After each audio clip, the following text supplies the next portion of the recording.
Então, quando ele tem essa conotação de desproteção, de separação e de sacanagem, a gente embute nele a parvovirose. Uma das falhas que acontece aí no nosso mercado pet, eu sei que tem muitos outros interesses envolvidos, eu não quero aqui entrar em debates em relação a, essa conduta, tá? Mas, para mim, né, com esse entendimento que eu tenho hoje, com todos os estudos, e outros estudiosos também, pessoas que acreditam e que veem esse mundo de uma outra forma, né, de uma forma mais ampliada, mais consciente, entende que um animal ele não pode ser separado, um animal que eu digo cachorro ou gato, tá? Tem outros animais são mais tempo, né? Outros animais não humanos, né, são mais tempo. Mas cachorro e gato, ele não pode ser separado da mãe no mínimo 60 dias. O ideal do ideal seria que essa separação, né, que essa venda, né, doações e tal, porque eu sei que o cachorrinho tem 4, 5, 6, 10 filhotes. Como é que a gente vai ficar? Ah, minha cachorra engravidou, agora ela pariu, e agora eu vou ficar com os 10 filhotinhos? Não tem como. Senão, como é que fica uma casa, né? Então a gente doa, a gente dá para quem vai cuidar e adota e tudo mais. E eu acho isso um caminho legal. A venda que eu acho um pouquinho exagerada, mas isso aí é uma discussão para outro momento. Tá? Então, por esse entendimento, ele teria que ter 90 dias com a mãe, cara. Por quê? Como eu venho dizendo, os animais eles se comunicam, eles expressam informações que não são genéticas, que não vêm através do DNA, que não vêm através de uma informação através da bipartição ou da multipartição do óvulo com o espermatozoide, né? Não vem dali. São informações que são transmitidas através de uma carga morfogenética, que é uma carga de informacional quântica, né? Além de uma carga informacional telepática, sensitiva, que ela é dada muito, muito pelo convívio, pelo contato. Você já deve ter ouvido aquela frase, né? Diga-me com quem andas, que eu te direi quem és. Isso é uma frase muito clichê que tem. Mas quando você começa a estudar o mundo quântico, né? Essas vibrações, o que acontece? Você está emanando uma energia e está recebendo outra energia. Aquele animalzinho, ele emana uma energia de desproteção. Ele emana uma energia de cuidado. Então, o que a mãe faz? Ela emana toda essa energia de cuidado que ele precisa, de proteção que ele precisa, além de informações que ele precisa para viver naquele mundo, né? Vou dar um exemplo do mundo humano, né? Você já deve ter visto, ou você tem algum caso, eu tenho um caso desse que da minha família, né? Eu tenho um tio meu, né, que adotaram uma menina quando era bebezinha, né? Hoje ela é uma mulher, é mãe, casada e tudo, mas eles adotaram essa menina num movimento de querer ter mais um filho e tal. Eles já tinham filhos, os filhos são grandes, já eram maiores, né? Adotaram essa criancinha. Cara, se você olhar para essa menina hoje e olhar para os meus tios, você fala assim, cara, é filha deles. Ela é idêntica, até fisicamente ela se tornou idêntica. Por quê? Porque toda essa carga energética invisível, toda essa carga morfogenética que é transmitida para aquele bebezinho, transformou a biologia daquele bebezinho. E hoje ela é parecida com ela, não parece nada com a mãe biológica dela, que adotou, que gerou ela. Então, acontece isso no mundo animal também, né? Não é só humano. No mundo animal também. Quando a gente separa o bebezinho antes de 60, 90 dias, o ideal, quando a gente separa esse bebezinho, a gente está tirando essa possibilidade da mãe transmitir para ele tudo aquilo que ele precisa saber para viver nesse planeta. Tá? E aí vem o problema da parvovirose em filhotes, o problema da coronavirose em filhotes, o problema da rotavirose em filhotes. Né? Até filho, até criança, né? A gente vê, ela leva a criança no pediatra e fala assim, pô, é uma virose, pode ser uma corona, pode ser uma rotavirose, é uma virose intestinal. Por quê? Porque a gente, no mundo humano, né, a gente tem que sair para trabalhar. E o que acontece com a mãe? Normalmente, tá, gente? Não é uma regra. Mas o que acontece com a mãe? Então, é igual criança. Toda hora o médico fala assim, tá com uma virose intestinal, tá com aquela diarreia que não passa, né? E fazendo cocô mole. O que aconteceu ali naquela criança? Aconteceu que ela foi separada da mãe. Por quê? Porque no nosso mundo a mãe tem que voltar a trabalhar, galera. Tem 4 meses de auxílio maternidade ali para ficar em casa, né? Ou 3 ou 4 meses para ficar em casa. 4 meses, nós não temos, não foi necessário. Ah, mas você não falou que era 90 dias? 90 dias para o cachorro e para o gato. Para a mãe, são no mínimo 6 meses. Então a mãe obrigatoriamente deveria ficar 6 meses com o seu filho. E tem estudiosos que dizem ainda que é 1 ano. Tá? Tem estudiosos que dizem ainda que é 1 ano. Mas eu acredito, né, através dos estudos que eu tenho, que eu acredito que no momento que essa criança começa a inverter a alimentação da alimentação leite para a alimentação sólida, né, que é no caso que ele começa a comer papinha, começa a comer comidinha, sai da mamadeira ou do peito da mãe, que o ideal é peito da mãe, e começa a comer comida, ele começa a entender o mundo. Então, no mínimo 6 meses. Então, mas o ideal ali é que 9 meses, aquela criança já está comendo comida. Então, se aquela criança com 9 meses está comendo comida, a mãe pode voltar a trabalhar. Claro que não em períodos longos, porque aquela criança ainda depende dela. Muitas mães alimentam até 1 ano, 1 ano e meio, 2 anos. Então, essa separação ela tem que ser gradual e não traumática, como é do filhotinho, né? Ah, mas o meu filho nunca teve isso e eu voltei a trabalhar com 3 meses de idade. Tudo bem, você pode ter voltado, mas provavelmente ele teve alguma perturbação que não foi notada. E aí entra outros casos aí de separação que não seja a conotação de sacanagem, ele pode ter entendido isso como outro tipo de entendimento, a gente não sabe como você expressou isso, e aí tem outra conotação. Mas o que eu quero dizer aqui é que o cachorrinho, ele tem muito isso, o gatinho tem muito isso. Por quê? Porque ele é separado abruptamente da mãe.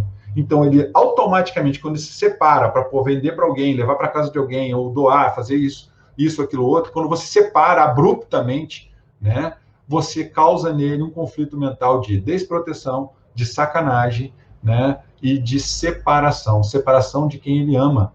Na separação de quem é o ar que ele respira, que é a mãe. Ele só entende isso. Ah, mas o meu cachorrinho com 25, 30 dias já está comendo ração. Cara, mas se a mãe deitasse ali, ele ia buscar o peito dela. E não é só o peito, tá? É aquele contato íntimo mesmo. Ele dorme no meio dos peitos da mãe. A mãe dorme, às vezes, em cima deles. A minha cachorra, ela teve 9 filhotinhos lá. A gente ficava, na época, quando ela teve, tem 18 anos atrás, 15, 18 anos atrás, ela teve os filhotinhos dela lá, a gente ficava, eu acompanhei o parto, foi bem legal, assim, eu estava no começo da faculdade, foi bem intenso, assim, bem legal. Da Zula, daquela cachorra que eu falei para vocês que tinha displasia coxofemoral. Cara, os filhotinhos, ela deitava, os filhotinhos ficavam aconchegando com ela, de repente ela virava assim, botava as patas, a cabeça, tudo em cima do filhote, quer dizer, é igual galinha quando choca os ovos e os pintinhos nascem, ela senta em cima dos filhotes, vai matar os bichinhos. Não vai matar. A mãe sabe o momento, como vira, como não vira, né? E isso tudo é importante para o desenvolvimento mental e até biológico daquele cachorrinho. Então, quando ele tem essa conotação, a gente traz para ele essa conotação de desproteção, de separação e de sacanagem, a gente embute nele. Olha que foda que nós estamos fazendo. A gente embute no cachorrinho ou no gatinho a parvovirose. A gente embute a coronavirose. A gente embute a rotavirose. A gente faz isso. Por quê? Porque a gente está... tem um ditado que diz, de boa intenção, o inferno está cheio.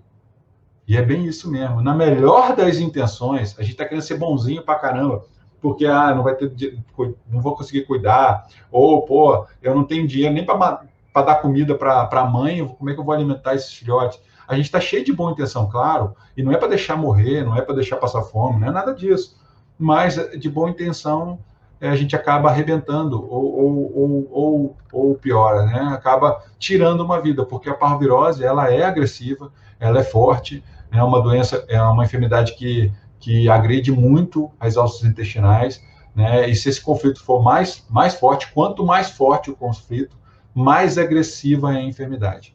Então, quanto mais abrupto, quanto mais traumático for essa separação, quanto mais traumático a gente tirar esse filhotinho, né? Por exemplo, a gente tira o filhotinho e pega o filhotinho e leva o filhotinho para, sei lá, para outra cidade. Aí bota esse cachorrinho numa caixinha de viagem, ele viaja, sei lá, 500 quilômetros, né? E não pode comer na viagem, nem beber água, porque pode vomitar, passar mal, ter refluxos. Então, olha o trauma que a gente vai causando. Então, a gente vai aumentando a massa de conflito daquele filhotinho que foi separado da mãe. Cara, quando ele pegar uma parvovirose, ele não vai pegar uma parvovirose que vai fazer um cocôzinho com diarreia. Não vai pegar uma rotavirose ou uma coronavirose, que são viroses intestinais mais brandas. Ele vai pegar logo uma parvovirose power, mega power. Por quê? Porque o massa de conflito dele foi gigantesca. Então, se você tem gato, se você tem cachorro, se tem o pensamento, né, ou tem o ideal de botar esses animais para cruzar, para copular, para ter filhos, já tenha em mente, pô. Já tenha em mente. Cara, eu vou deixar esses filhotinhos ficar com a mãe até o momento da mãe se separar deles. Porque se vocês tiverem animais e tiverem a possibilidade, ou já tiveram, ou já viram isso acontecer, é muito bacana quando isso acontece. Porque assim, a mãe ela começa a se separar do filhote. Ele começa a pedir para deitar junto com ela, ou para brincar com ela, ela se levanta, sai e vai deitar em outro lugar. Né? Aí ele pede o peito, ela vai, morde ele e tira ele do lugar. Dá uma patada, joga, ele cambalhoteia, ele cai para fora da cama ou do lugar onde é que eles dormem, porque ela já está se separando dele. Está preparando os filhotinhos para a vida. Esse momento, que acontece mais ou menos com 90 dias, 60 a 90 dias, nesse período, esse momento é o momento, se você quiser doar, se você quiser, aí se você trabalha no mercado pet, aí infelizmente, a venda, né? Então, esse momento é o momento da separação, porque aí não vai ter a conotação de sacanagem, e não inclui, de sacanagem, desculpa, não vai ter a conotação de desproteção. Por quê? Porque essa mãe já está se separando, não vai ter separação abrupta e não vai ter desproteção, mas pode ter a conotação de sacanagem. Por quê? Porque aquele filhotinho está se sentindo injustiçado por não estar podendo mamar de novo. Aí é uma percepção individual. Então, você tem 10 filhotinhos, às vezes 2 daqueles filhotinhos apresentam parvovirose. Os outros 8 não apresentam nada.